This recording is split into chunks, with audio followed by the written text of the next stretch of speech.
Things you didn't know about Marilyn Monroe. Marilyn Monroe was far smarter than she was perceived to be. According to some reports, Monroe's IQ level was around 160 plus. For reference, an average IQ is around 100. It's interesting to know, considering Monroe was often portrayed as a blonde bimbo in many of her films, when in actual fact it was far from the truth. Marilyn Monroe's birth name was Norma Jean. This is one of the more well-known facts about Monroe, but she was born by the name of Norma Jean Mortensen. She was later baptized as Norma Jean Baker, but in Monroe's first marriage, she again changed her last name to Doherty. When she started in the entertainment industry, the production's execs were enamored by her. But they felt as though Doherty didn't have a good ring to it. Plus, they were concerned that viewers wouldn't be able to pronounce Doherty correctly. So they asked her to choose a new name. Monroe was a last name from her mother's side. As for the first name change, it was a studio executive who came up with Marilyn after former Broadway star Marilyn Miller. It would take another decade before she legally changed to her stage name, making the switch in 1956. Although throughout her movie career, she was almost exclusively known as Marilyn Monroe the entire time. Marilyn Monroe married her first husband when she was only 16 years old. Back when Monroe was still Norma Jean, she had met and married policeman James Doherty when she was 16, and he was around the age of 20.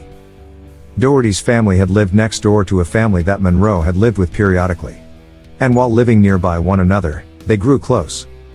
At the time, Monroe's then foster mother was moving to a new city, and knew she couldn't bring Monroe with her. So the foster mother asked Doherty if he would consider marrying Monroe so that she would be able to stay put. She would have gone back to an orphanage or another foster home, so her foster mother suggested I marry her. I thought she was awful young, but I took her to a dance. She was a pretty mature girl and physically she was mature, of course. We talked, and we got on pretty good, he later said. We decided to get married to prevent her from going back to a foster home. But we were in love. They were together for 4 years, but it was Monroe's growing celebrity status that ended the marriage. After Doherty received an overseas assignment, Monroe landed a job at Radioplane Company, where she initially packed and inspected the parachutes that attached to miniature, remote-controlled target planes, to help with the war effort.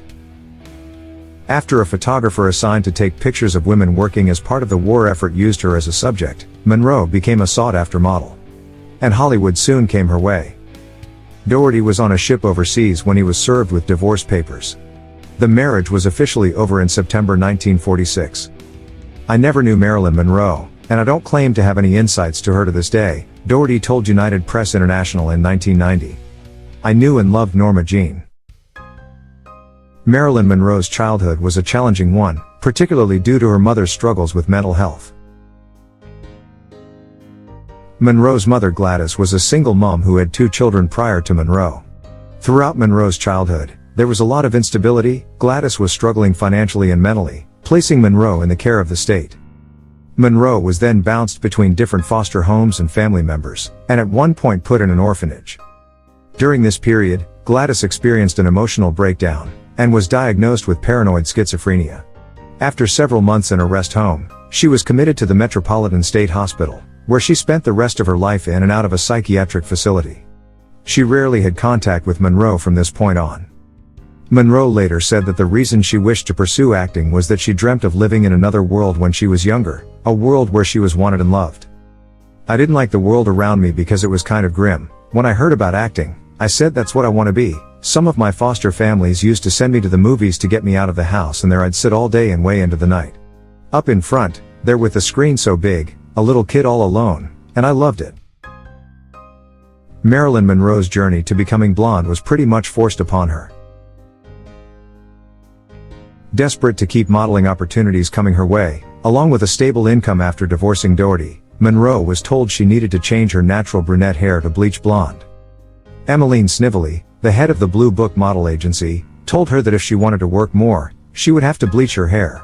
After all, according to Snively, brunettes could only be photographed a limited number of ways, while a blonde could be anything. Look, darling, Snively later recalled telling her, if you really intend to go places in this business, you've just got to bleach and straighten your hair, because now your face is a little too round and a hair job will lengthen it.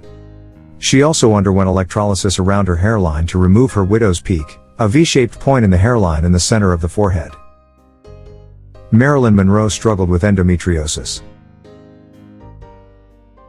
Just like 1 in 10 women around the world, Monroe was also diagnosed with endometriosis. It's believed the actress suffered from the chronic and incurable illness for most of her adult life until her death in 1962. She had tried many times throughout her life to fall pregnant, experiencing at least 2 miscarriages, but had been unable to have children. In April of 1952, the actress was admitted to hospital where she was to have her appendix removed. It has been written that as the procedure was about to begin, doctors pulled back her gown to find a note taped to her stomach. The letter, addressed to her surgeon, Dr. Marcus Rabwin, begged him to keep her ovaries intact. She wrote, "Cut as little as possible. I know it seems vain. The fact I'm a woman is important and means much to me. Save please, I can't ask enough, what you can, I'm in your hands. You have children and you must know what it means, please Dr. Rabwin, I know somehow you will." In his book, They Knew Marilyn Monroe, Famous Persons in the Life of the Hollywood Icon, Leigh Harding wrote that above all, Marilyn yearned for what she never had, a normal family life. She was desperate to become a mother. Her surgeon obeyed her wishes, but Monroe's dream of becoming a mom would never be realized. In mid-1957, she had to terminate an ectopic pregnancy. Just a year later, she suffered a miscarriage. Her second marriage was allegedly full of abuse. Monroe was the star of the screen. DiMaggio was the star of the baseball field. Together they made a perfect celebrity couple. But behind closed doors, it was tumultuous. They married in 1954, and split 9 months later. In her autobiography My Story, Monroe said that when she first DiMaggio, their relationship was blissful. DiMaggio treated her like something special and she was surprised by her feelings towards him, writing, "I met this reserved guy who didn't make a pass at me right away. I had dinner with him almost every night for 2 weeks." As Vanity Fair reported, DiMaggio was believed to have wanted a stay-at-home wife, while Monroe was anything but. It's widely known that the classic scene in the 7-Year Itch film was the final straw for DiMaggio, who was livid about the scene. It's the moment where Monroe's white dress flutters over a New York subway grate, showing her underwear. In October 1954, Monroe announced to reporters that she intended to divorce DiMaggio on the grounds of mental cruelty. Years later there continued to be allegations of physical and emotional abuse leveled at DiMaggio, the allegation that Monroe lived in fear while she was with him. Marilyn Monroe had plastic surgery. This may not appear to be so groundbreaking, but for the time, plastic surgery wasn't all that common. As mentioned before, Monroe underwent a series of electrolysis sessions on her hairline, which consisted of using a thin metal probe to shock the follicle and permanently remove the hair. X-rays of Monroe later indicated she had some type of procedure to alter the cartilage around the tip of her nose. The medical records also suggested that she had a chin implant. The FBI had an open file on Marilyn Monroe. In 1956, Monroe's future third husband, playwright Arthur Miller, was called to testify in relation to rumored communist activities. Miller refused to do so, which could have landed him in prison. He did deny that he ever had been under communist discipline. He risked a possible contempt citation by refusing to give the committee names of those he had seen at communist-run meetings.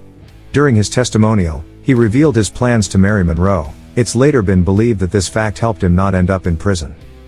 But it did make some believe Monroe was guilty by association. The FBI's file on Monroe was opened due to her relationship with Miller and his un-American activities, coupled with a request she made to visit the Soviet Union in 1955. She never ended up visiting. Marilyn Monroe's iconic Happy Birthday Mr. President dress remains one of the most expensive pieces of pop culture memorabilia. It was the dress and performance that would be talked about for decades to come. When Monroe sang a seductive take on Happy Birthday to then-President John F. Kennedy, she was wearing a bedazzled and sheer dress, the same dress that Kim Kardashian wore this year. The dress sold for $1.26 million at a 1999 auction. But in 2016, it sold for $4.8 million, with Ripley's Believe It or Not museum purchasing the item. It remains to be one of the most expensive pieces of pop culture memorabilia of all time.